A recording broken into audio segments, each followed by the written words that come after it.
In previous lecture, we discussed about wave nature of light. It travels from one point to another point due to its wave nature. While discussing about a wave nature of light, we found that when two different sources of light are there, the waves coming from those sources superimposes with each other. And while superimposing, sometimes they forms a resultant wave in constructive manner or in destructive manner. This phenomena of a superimposition of light waves coming from two different sources that may be coherent, I will talk about later, is known as interference of light. Today in this lecture, we are going to discuss about interference of light and how the pattern or the final wave is formed and what kinds of pattern in the final wave will be there, we are going to discuss in this lecture. So without further ado, let's get started.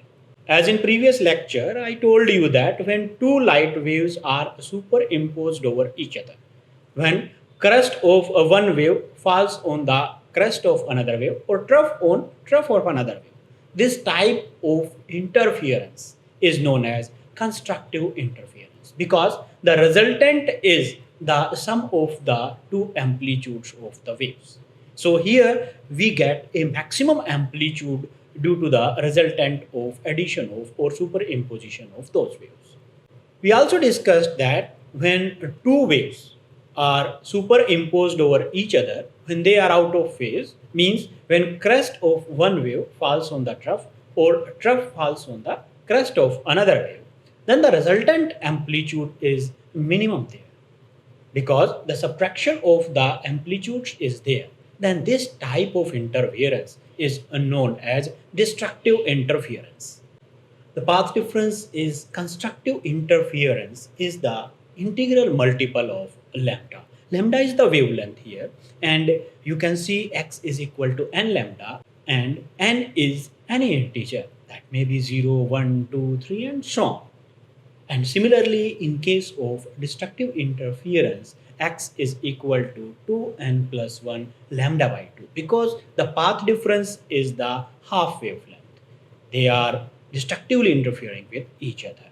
N is any integer that is 1, 2, 3, 4, and so on. Here, if lambda is the path difference, then phase difference must be 2 pi because lambda is the complete wavelength, that is the length of the wave, that is from starting to its final position. And similarly, while calculating the angle or we can say phase, it must be 2 pi, that is 360. And for this, we can find out that if x is the path difference, then phase difference will be equal to 2 pi by lambda into x. Now, these are the results when two waves superimposes constructively or destructively. Now, let's analyze them whether they are doing so or not. Analytical treatment of interference of light. For that, let us consider we have two sources of light. Say y1 is equal to a sine omega t, and the second source of light y2 that is equal to b sine omega t plus 5, where a and b are amplitudes of the two waves and phi is phase difference between the two waves.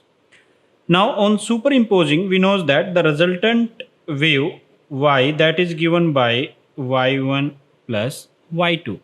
So using these in this equation we get that is a sine omega t plus b sine omega t plus phi.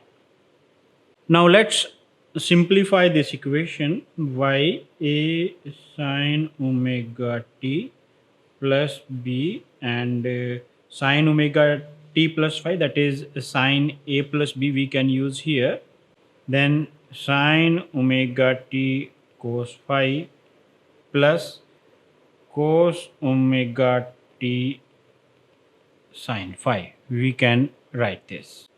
Let's simplify further. That is y. In this we get that is a plus b cos phi and sine omega t. Here we collected all the terms with sine omega t plus b sine phi and cos omega t. Say this is equation number 1. Now let a plus b cos phi, that is equal to a cos theta. This is say second, and b sine phi, that is equal to a sine theta. We make this type of substitution in this. Say this is equation number. So we can write in the new form, that is a cos theta sine omega t plus a sine theta cos omega t.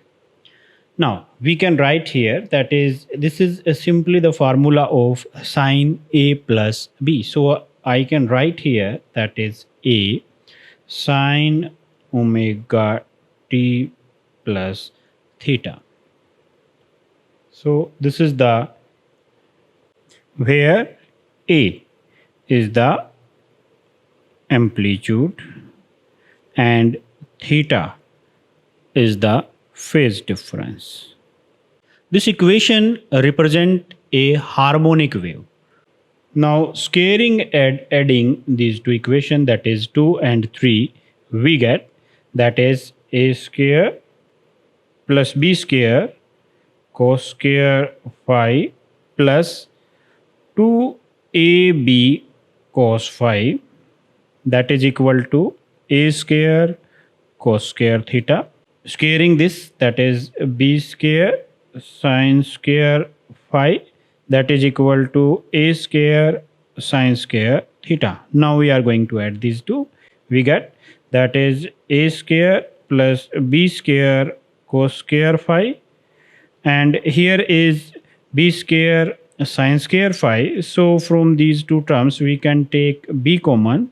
So I can write that is b square cos square phi plus sine square phi plus 2ab cos phi, that is equal to a square cos square theta. So I can write cos square theta plus sine square theta. We know that this gives a 1, so we get a square plus b square plus 2ab cos phi, that is equal to a square, and we can get the amplitude, that is a, that is equal to square root of a square plus b square plus 2ab cos phi, which is the amplitude of a resultant wave. As we know that intensity, that is I, is directly proportional to square of the amplitude. So intensity I, that is equal to, or I can write that is directly proportional to a square plus b square plus 2ab cos phi. So this is the intensity and a relation between amplitude and phase of the waves.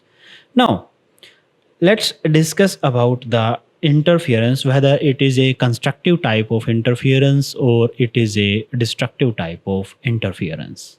Since intensity of light is a square of amplitude, that's why we are using I is proportional to square of A, and there we get the result. Now if we talk about interference, that is constructive interference, I should be, that is intensity should be maximum.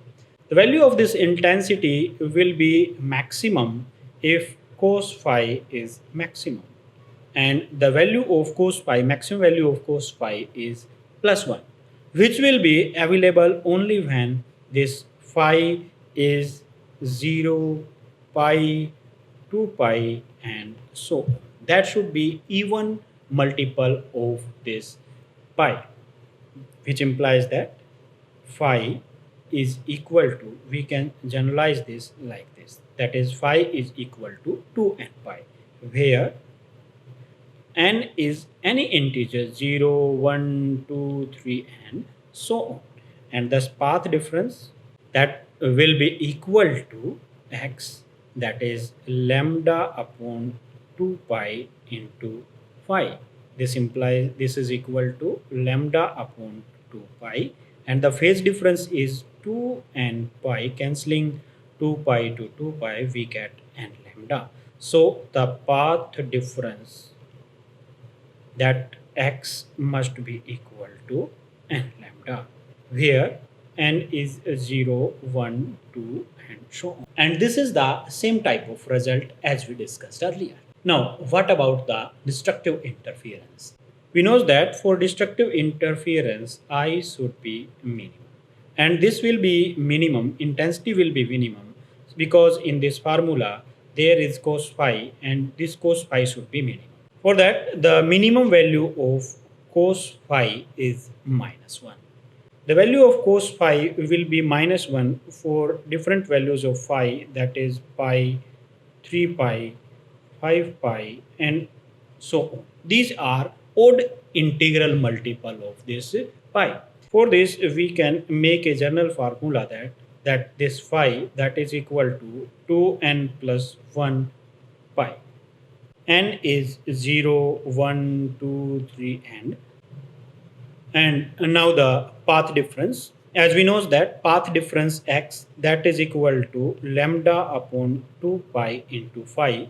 Using this, we get that is lambda upon 2 pi, and at the place of phi, we can write 2n plus 1 into pi.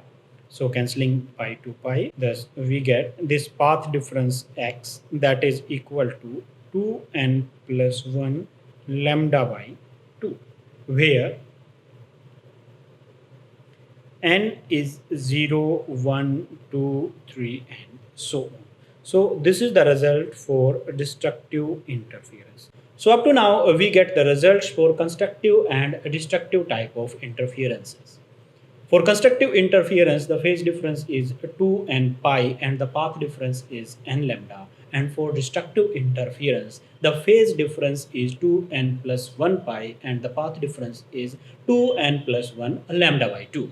Now let's try to find out the amplitudes in constructive as well as in destructive interference. First, let us discuss about the amplitude.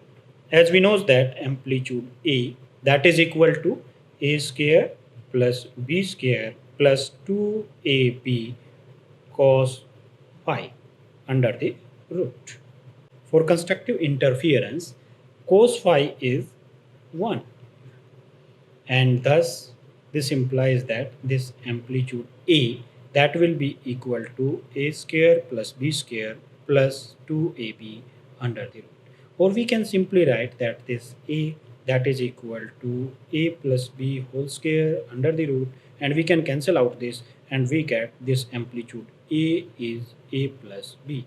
So here, from here, it is clear that the amplitude of the two waves get added. And for destructive type of interference, cos phi, that is equal to -1. This implies that A, that will be equal to A square plus B square minus 2AB under the root. This implies that this A, that is equal to A minus B and whole square of this and under the root. Cancelling out, we get A, that is equal to A minus B.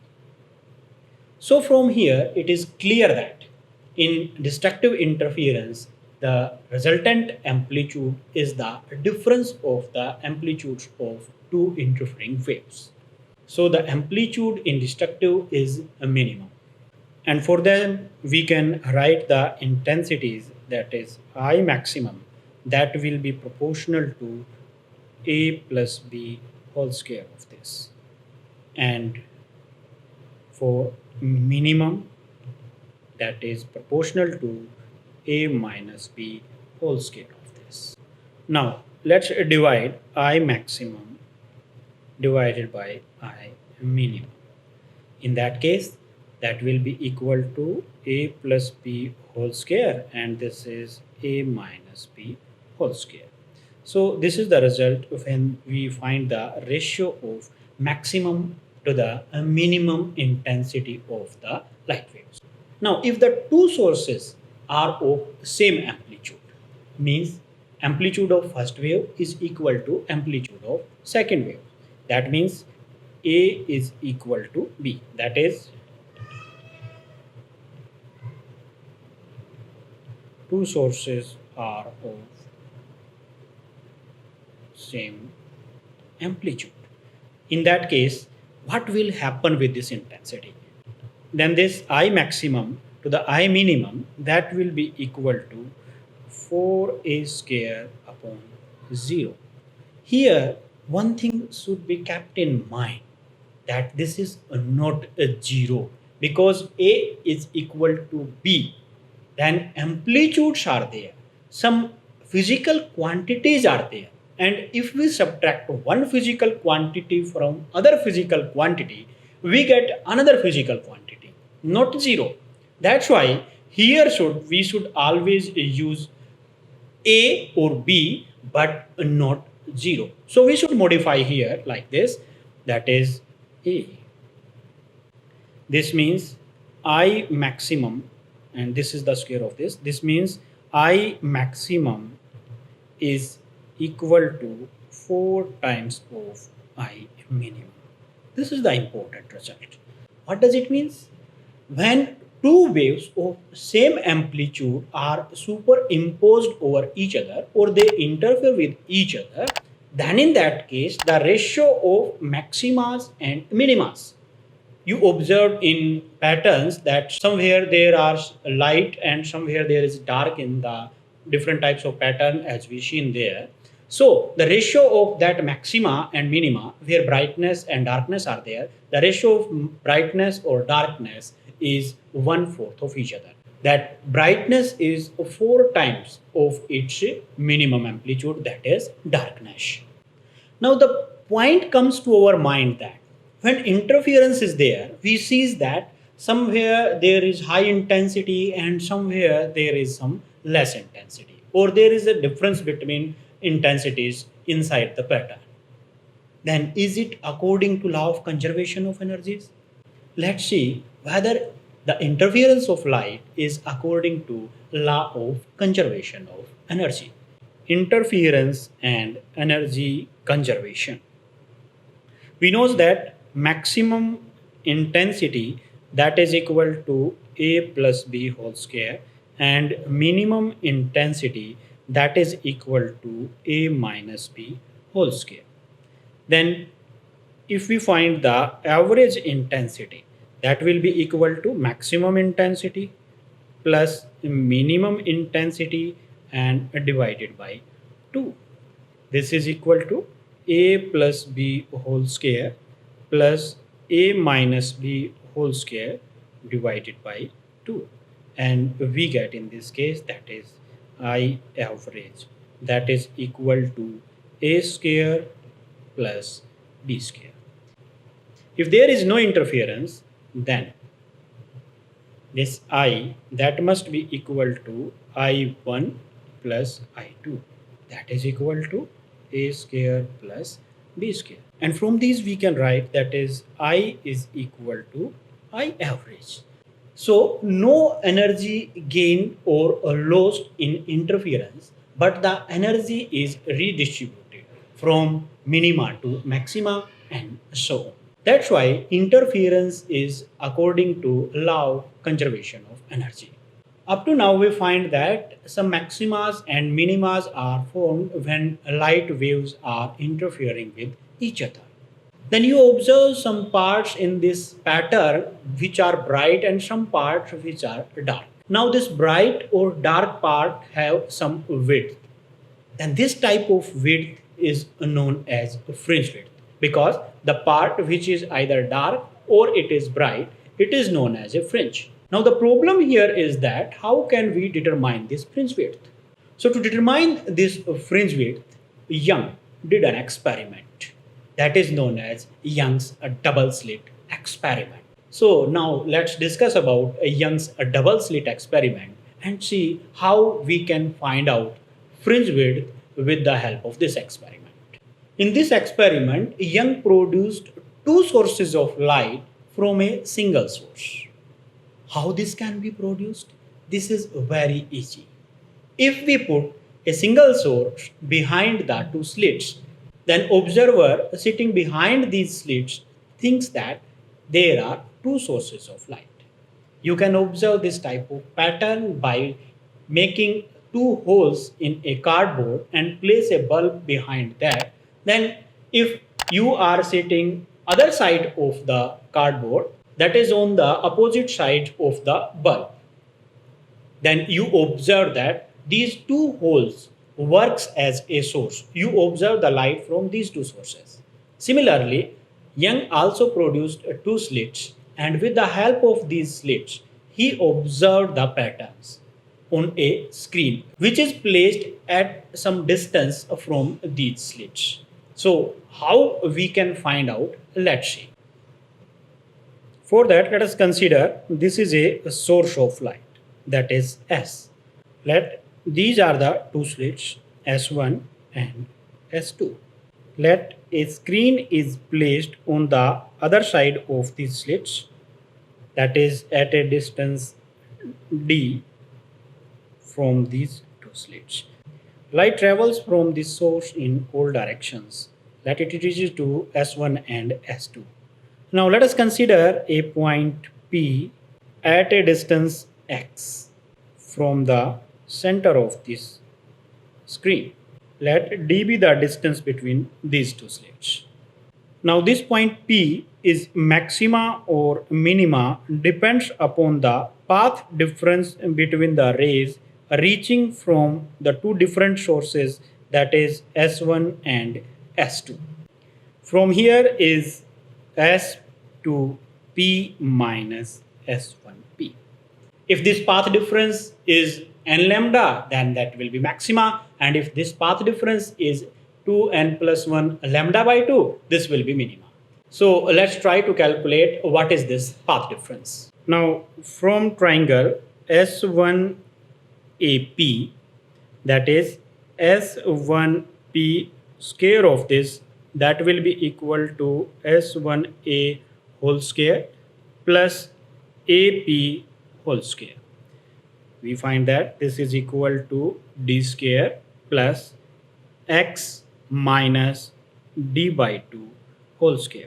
Why I am using minus D by 2? Because you can see here, this is minus D by 2 and this is the distance and this is the whole distance. So we are measuring from this point to this point because we are taking AP. So this distance, that distance must be equal to this total distance minus this distance. So this is X minus D by 2 whole square.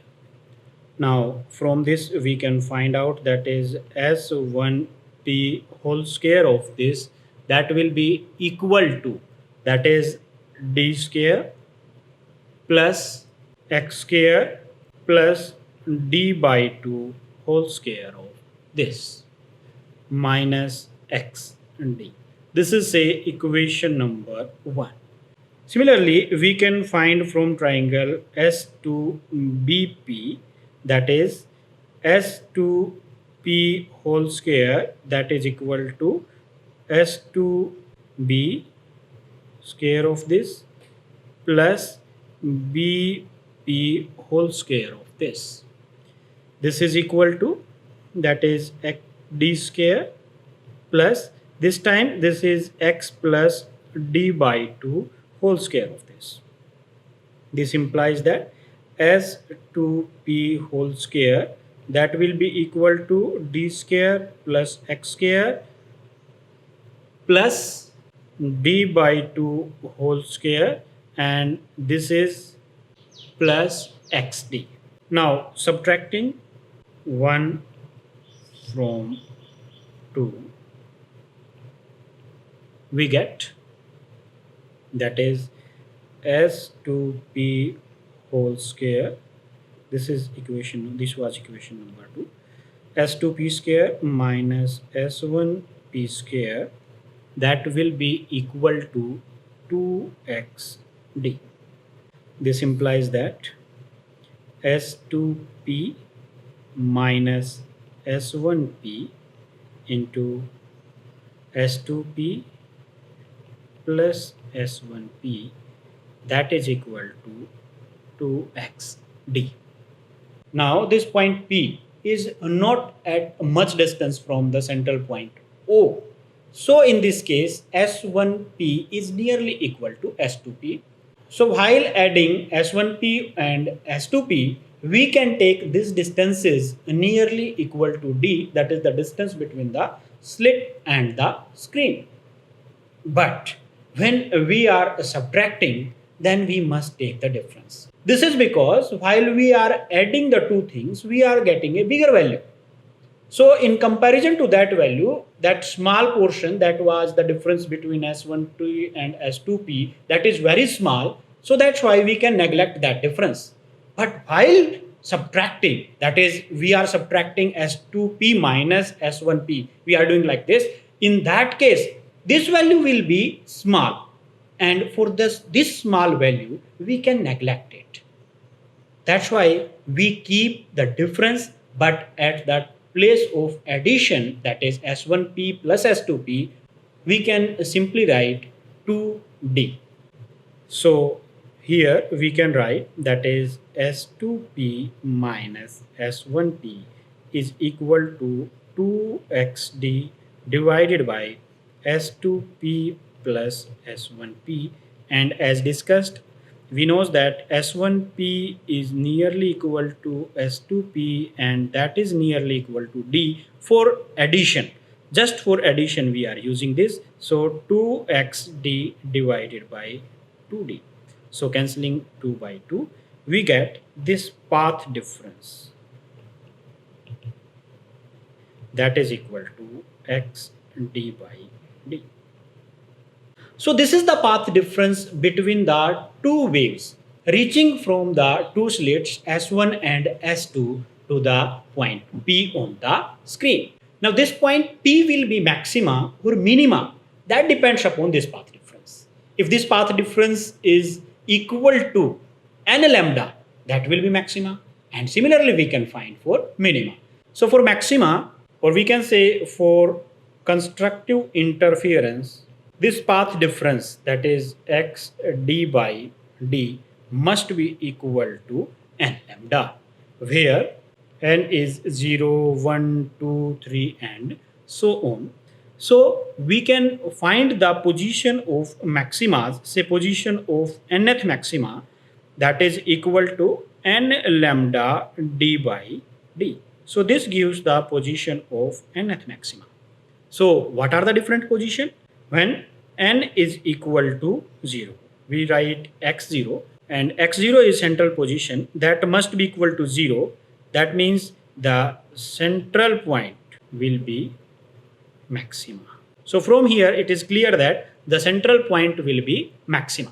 Now when n is equal to 1, x1 that is equal to lambda d by d, and similarly if we put n is equal to 2, we get x2 to lambda d by d, and so on. We can get the results for all first maxima. This is first maxima, this is second maxima, and other maximas can be obtained like this. For destructive interference, path difference, that is equal to x d by d, that must be equal to 2n plus 1 lambda by 2, where n is 0, 1, 2 and so on, all are the integers. So from here we can find out the positions of nth minima, that is equal to 2n plus 1 lambda, this d is on upper side, d by d, and 2 is here. So n is 0, 1, 2 and so on. These gives the minimas. Minimas means a dark fringes. So all the dark fringes will be at these positions. So for n is equal to 0, that is we are talking about the first minima. Where will be the first minima? That will be equal to x0, that is equal to lambda d by 2d. Similarly, n is equal to 1. This is the second minima, and that is x1, that is equal to 3 by 2 lambda d by d. And n2, that is the third minima, that is x2, that will be equal to 5 by 2 lambda d by d, and so on. So in this way we can find out the positions of maximas and minimas due to interference of light waves. So from these results we can find out the fringe width. Fringe width means width of a maxima or a minima. The width of maxima or minima is the distance between two. If we are calculating maxima, the distance between two minimas, and if we are calculating the width of a minima, that is the distance between two maximas, two consecutive maximas. So we can simply define fringe width. It is the distance between two consecutive maximas or minimas. So let's try to find out fringe width also. Fringe width. Fringe width is represented by beta. As we discussed, it is the distance between two consecutive maximas or minimas. That is, beta is equal to x1 minus x0, either maximas or minimas, or x2 minus x1, or that is equal to x3 minus x2, and so on. We can find out this. For maximas, that beta, that is equal to, here we can write, that is lambda d by d. If we want to calculate for this, we can write that is 2 lambda d by d minus lambda d by d. It is again lambda d by d. So the fringe width is this. If we want to find out for these two, then we can write that is 3 lambda d by d minus 2 lambda d by d. Again the fringe width is lambda d by d. For minimas, 5 by 2 lambda d by d minus 3 by 2 lambda d by d. This is lambda d by d. Second one, if we want to find out, that is 3 by 2 lambda d by d minus 1 by 2 lambda d by d. Again it is lambda d by d.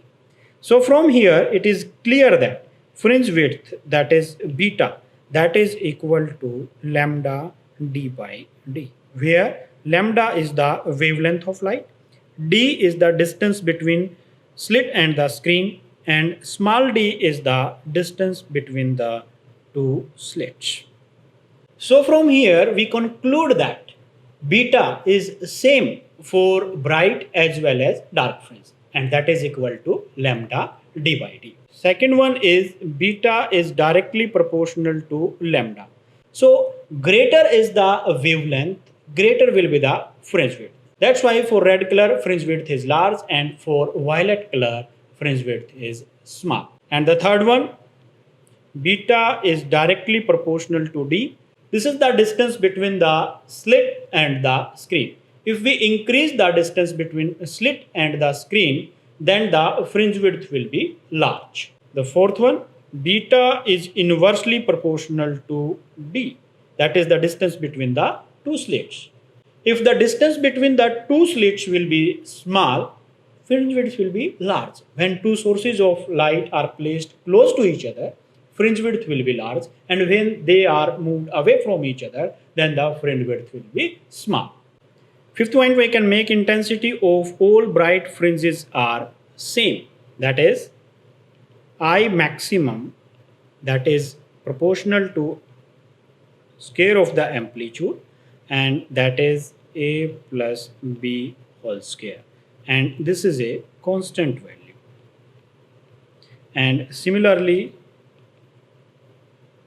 for dark fringe,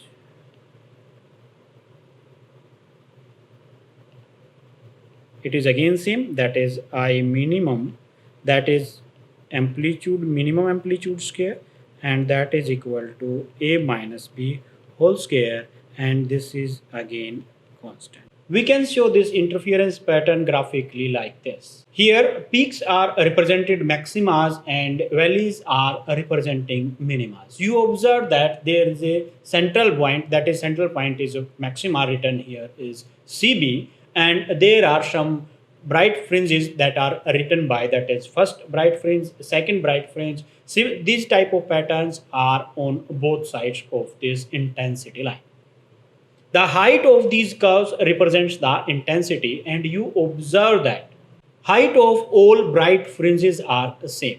And similarly, the valleys at the valleys point, the lowest point is also same for dark fringes. First dark fringe, second dark fringe, third dark fringe, you can observe that. So from here, it is clear that when two sources of light, more precisely, I can say two coherent sources of light interfere with each other, then equally bright and dark fringes are obtained on either side of a central maxima. While discussing, I used a word that is coherent source of light. Now let's talk about what are coherent sources of light. Two or more sources are said to be coherent if they emit a light of same frequency and with no phase difference or with constant phase difference. Now the question arises here is that can two independent sources of light can be coherent? Then the answer is no. They can't be coherent. Why? Because in a single second there are 10 raised to the power 9 photons are emitted in all directions. And there are the 10 raised to the power 9th chances there they are in same phase. So these are the very or almost negligible chances that they should be coherent. So the two independent sources can never be coherent. Then what was this experiment? If we see deeply, then we observe that Young produced two coherent sources of light. Then we can say more precisely that this experiment was done to produce two coherent sources of light. As we discussed, the equally bright maximas and minimas there. And this type of pattern can be obtained in sustained interference. Then what is sustained interference? An interference is said to be sustained interference if it is stable and does not change with time. To obtain this type of sustained interference, there are some conditions. The first condition is that the two light sources should be coherent. The second point is the amplitude of two interfering waves preferably be equal. The light should be monochromatic or of a single wavelength. The sources should be placed close to each other, and the sources should be small and narrow, and the screen should be placed at a large distance from the slits, and the wavelength of light should be large. If we can maintain all these points, then the interference will be sustained. Now this is the time to do some exercises. So here are some of the problems for your exercise.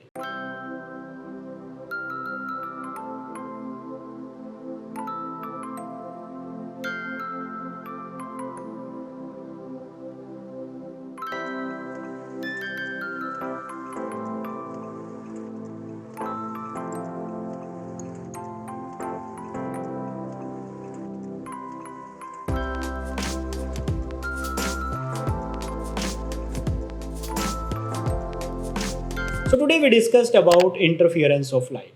There are many other phenomena which are also associated with the wave nature of light. In the future lecture, we discussed about all them. Till then, goodbye.